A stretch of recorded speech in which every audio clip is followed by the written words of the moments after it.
Welcome back to the Sunday Real Estate Report. Sam, I'm so glad you're here with us today. The market is in a strange place, and our community is looking for real answers. So many people are worried about their biggest asset. What is the one thing they need to understand right now? Thanks, Lisa. The one thing is that the correction is now hitting home. It's not just an abstract idea anymore. It's affecting people's actual bank accounts. We see sellers refusing to list their homes because they don't want to accept the lower prices. At the same time, buyers are staying patient, waiting for more value. This dynamic is creating a very tense standoff in markets like Toronto. It does feel tense. I've heard the word crash tossed around a lot. Is that a fair characterization of what's happening, or is it something more subtle? It's definitely more subtle than a crash. A crash is sudden, panicked, and dramatic. What we're experiencing is a slow, grinding decline. The market erased every gain from early 2026 is a stark example of how quickly sentiment has changed. This isn't a 2008-style panic, but rather a steady adjustment that's been building for years.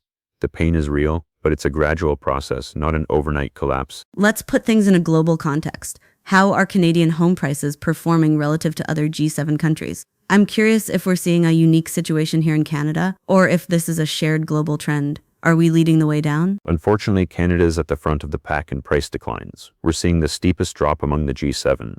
The decline from the peak now sits at 28.4%. That's a shocking number when you compare it to other advanced economies. But remember, we also had some of the biggest gains going up, so we have further to fall. That's concerning. With prices falling, are more people falling behind on their mortgage payments? We don't want to see a wave of foreclosures. It would be like adding salt to the wound. Is that already happening? We are seeing early warning signs. The Canadian Bankers Association has reported that the rate of missed payments has doubled since 2022. It's now at its highest level in nearly a decade.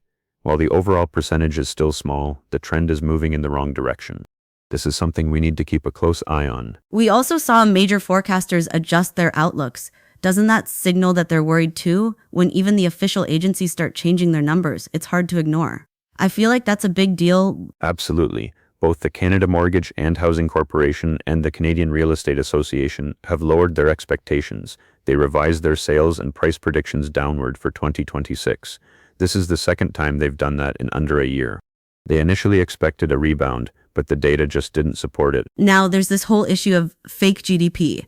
I was reading that a lot of our economic growth is coming from phantom numbers. Can you break that down? It sounds like something out of a conspiracy theory, but I know it's real. It's definitely real, and it's a problem.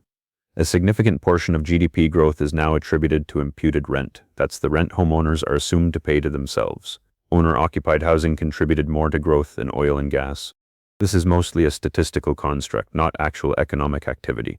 It doesn't create jobs or produce goods, so it gives a false sense of prosperity. How does that affect the housing market? It sounds like the economy might be weaker than we think. If the economy is shaky, that can't be good for home prices. What should we make of that? It undermines housing demand because people's real purchasing power is weaker than the headlines suggest. For instance, the official jobs report says we added 75,000 jobs in July, but that's seasonally adjusted. The raw data tells a different story. We actually lost a lot of jobs.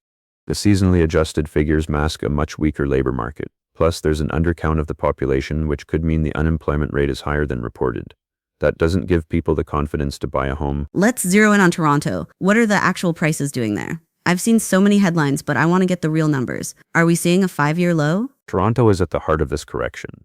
The typical home price in the GTA has fallen to around $934,000. That's down 4.6% compared to last year. Yes, it's the lowest level in over half a decade, and this isn't just one type of home.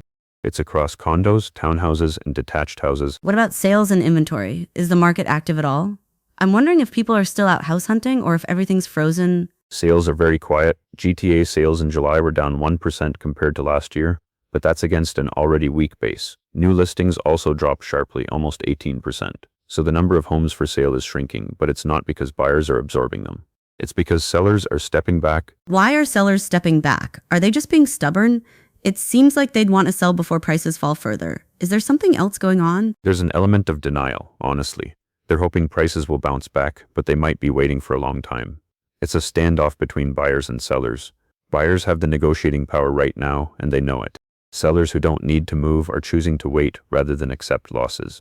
That's understandable, but it doesn't help the market find a floor. How much have prices dropped on average? Some headlines mention big monthly numbers. Is that realistic, or are they exaggerating? They're not exaggerating. The average price in the GTA fell significantly in 1 month. The average price fell 5.2% in 1 month. That's a massive monthly move in any market.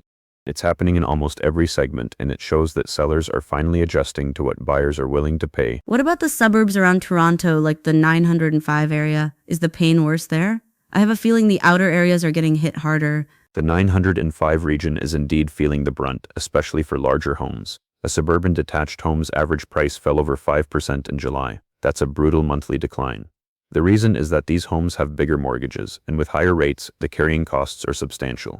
So buyers are demanding bigger discounts. Let's head to the West Coast. What's going on in Vancouver and the Fraser Valley?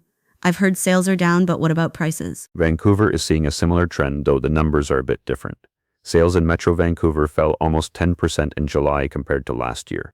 Sales fell nearly 10% compared to last year in July.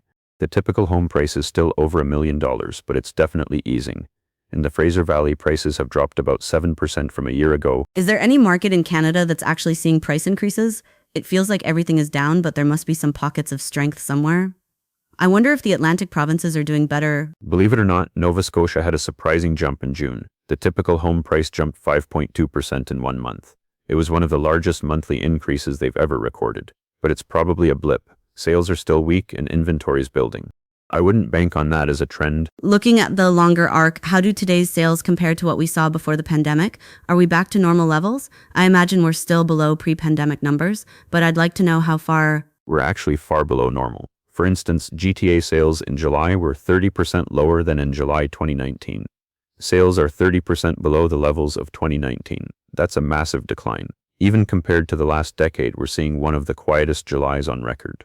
It's clear that buyer demand has really pulled back. What should we be watching for in the coming months that could signal a change? Are there any indicators that might suggest the market is turning? We want to give our audience a heads up. The big one is the population revision from Statistics Canada. That revision could change the economic narrative overnight. It's due in September and it could be massive.